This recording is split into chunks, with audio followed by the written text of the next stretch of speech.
Tatiana Tiburcio da Silva, nascida no Rio de Janeiro, Flamengo, no dia 29 de maio de 1977. Minha mãe é do Rio, é de Campos. Meu pai não sei, não conheço. Minha árvore para na mãe da minha bisa, porque ela era escrava, tinha uma irmã, as duas eram do mesmo dono. Sei tão pouco da minha avó, apesar dela ter me criado até os 7 anos, mas ela morreu quando eu tinha 10 anos. A minha mãe era empregada doméstica aqui no Rio. E aí, nos primeiros meses, depois que eu nasci, eu até pude ficar com ela, até o segundo, terceiro mês. Depois eu tive que ir porque a patroa dela não deixava. Eu gostava muito da minha avó. Ela era muito doce, apesar de muito exigente, assim. Mas a gente tinha muita liberdade, a gente andava muito pela rua, sempre descalço. A gente era paupérrimo lá em Casimiro. Era uma vida bem limitada, bem difícil. Quando a minha mãe se casa, eu levo um choque cultural, porque eu vou morar numa cobertura na Estrada Frois, no Niterói, assim, um dos pontos mais elitizados ali de Niterói, no Rio. Detesto a escola. Porque em Casimiro de Abreu, que foi onde eu estudei primeiro, a minha avó me ensinou a ler e escrever em casa. Eu já cheguei preparada para entrar na primeira série. Só que a diretora da escola não acreditava que eu sabia ler e escrever. Aí a minha avó, não, ela sabe, tal. Aí a diretora pediu que minha avó aprovasse. Aí botou uma cartolina do lado de fora do muro da escola e pediu que eu escrevesse meu nome e tudo que ela ditasse.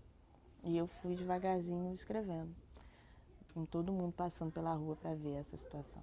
O período que a gente morou em Niterói foi justamente período de férias e um período de adaptação para mim. A gente ficou morando ali os 3 meses e depois a gente se mudou para Teresópolis. E aí eu fui estudar num colégio chamado Colégio São Paulo, tem aqui no Rio também. É um colégio de freiras e tal. Era muito grande, tinham muitos alunos e os únicos negros da escola éramos eu e o filho do porteiro. Eu lembro que uma vez teve uma festa na escola, aquelas festas de final de ano e tal. Aí, como era um colégio católico, tinha presépio, aí tinha aquela representação toda e tal. E a freira, a irmã Nazaré, ela entrou na sala perguntando quem da nossa turma que queria se candidatar a fazer a Maria. Aí as meninas levantaram a mão e eu, logicamente, levantei também. Aí ela virou para mim, não, Tatiana, você não pode fazer a Maria. Aí eu, mas por quê? Aí ela não respondeu. Eu fiquei olhando, aí que eu entendi por que eu não podia ser a Maria. Porque eu vi quem é que estava fazendo a Maria, quem é que estava fazendo Jesus, José, nananã. Mas a minha tradução é a menina mais bonita. Eu entendi que eu não podia ser porque eu não era tão bonita. E aí eu entendi qual era o padrão. Eu lembro direitinho, naquele momento eu entendi o que era bonito. E bonito não era ser como eu. Era muito ruim. Porque acontece o óbvio, assim, você entra na fase dos namoradinhos, você não é a menina que querem namorar. Eu gostava de ler, eu sempre gostei muito de ler. O meu padrasto tinha uma coisa curiosa, que assim, tudo que eu expressava de desejo criativo, ele estimulava. E eu adorava tocar piano. Eu lembro do primeiro concerto, primeiro recital que eu fiz de piano.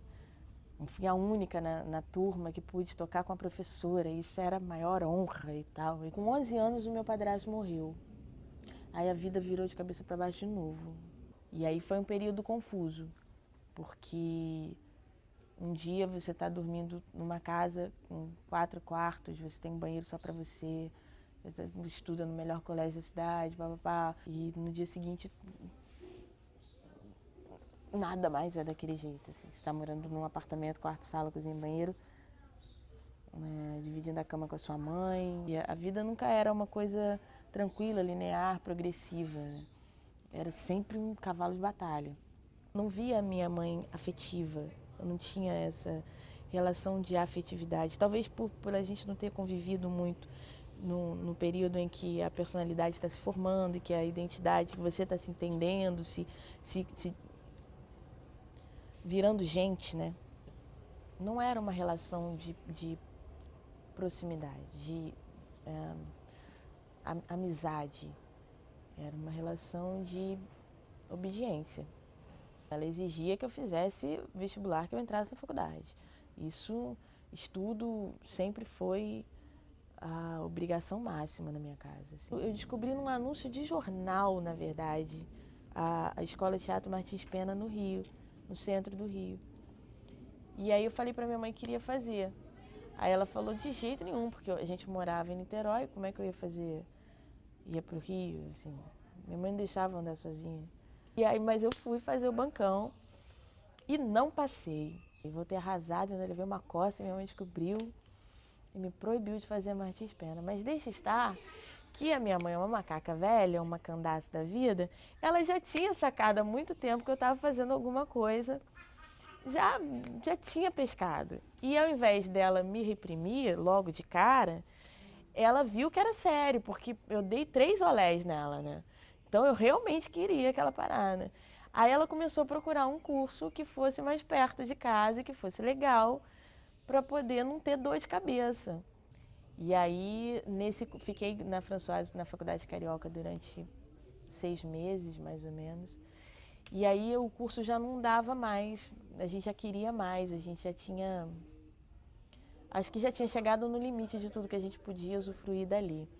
Aí, na segunda vez que eu fiz a Martins Pena, eu dei o troco, que eu passei em primeiro lugar. Na Martins Pena, eu descobri que eu podia ser eu. Descobri a possibilidade de ser indivíduo, de fato, e que era massa ser esse indivíduo.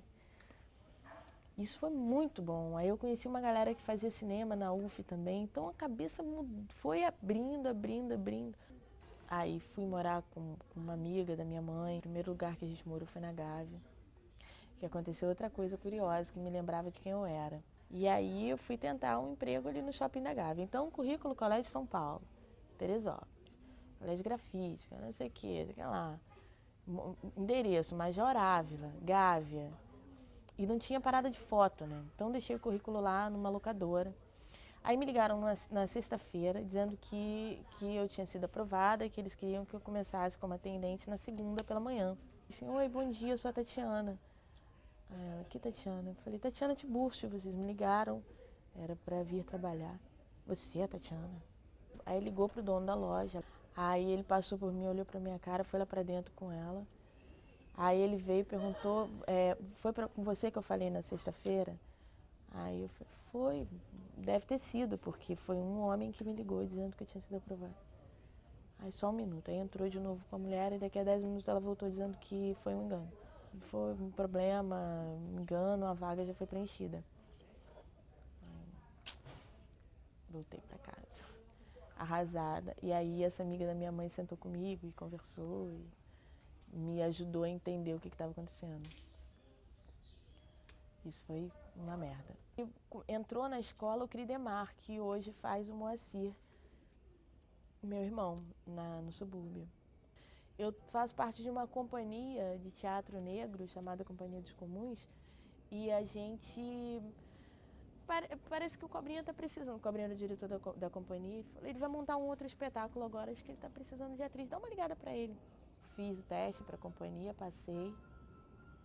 E aí foi outra virada na vida, porque aí eu fui entender o que era ser mulher negra.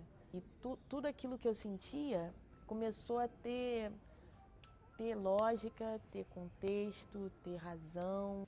Já não era mais uma neurose da minha cabeça. Agora as coisas tinham sentido, era fato, tinha motivo, tinha origem e tinha principalmente mudança. É uma companhia de teatro negro. E a nossa prática era construir o espetáculo, os personagens, a história, tudo surgia a partir de cada um. Eu fiquei na companhia por 4 anos. E aí eu fui fazer uma participação numa novela chamada Assim a Moça, onde eu conheci a Ruth de Souza, que foi um presente na minha vida, porque ela era ídolo, né? Eu olhava assim, nossa, Ruth de Souza. E aí estava do lado dela, trabalhando. E eu sempre tive na cabeça uma coisa assim, para fazer televisão tem que fazer uma parada que me respeite, que seja coerente com aquilo que eu sou e digo hoje. Quando eu fui conversar com a Ruth, é que eu fui entender o que era o subúrbio. E eu falei, bicho, eu tenho que estar nesse negócio de qualquer jeito. Porque seria tão bom se eu pudesse fazer televisão, fazendo uma coisa que fosse arte. e como tal, é democrática. A gente está aqui no subúrbio colocando o negro com a verdade que ele diz qual é. A gente o subúrbio dá a gente a oportunidade de se representar como a gente é. A Melinha é a testemunha ocular de tudo que acontece. A Melinha é doce, a Melinha é sensual, mas uma sensualidade de menina. E hoje eu sei onde eu estou no mundo, assim, e estou feliz demais, muito, muito feliz.